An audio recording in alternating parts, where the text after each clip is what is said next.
So the reason why we didn't move to San Francisco, even though we had some pressure from the investors to do something like that, there were a couple of reasons, actually. The first reason is talent. Even though there's a lot of good talent in San Francisco, we also have great talent in the Nordics. And even though the talent pool is smaller here in the Nordics, the competition is much less fierce. You're not competing against all the big Apples and Googles and the cool startups in the Valley. Here in the Nordics. So you can actually get really good talent here. Another reason for me was just because I want to be in Iceland. I grew up here, my children are here, and I want to be here. And why shouldn't I be able to be here in the new market where everything is digital and online? So it's something that, QuizUp will always remain in Iceland. So different locations are good for different things. Our main office is here in Iceland, where we have the management and the engineering. Then we also have an office in New York, and that's mainly for sales and marketing.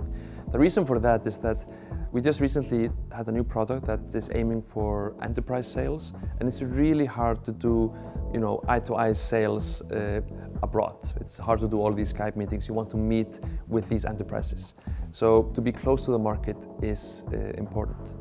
But when it comes to San Francisco, the reason why it's good to be there is for funding, and also just because of the whole, tech ecosystem there. You have Apple and Google and all of our partners there. So my job actually involves a lot of flying between those three places, and that's just a part of the job.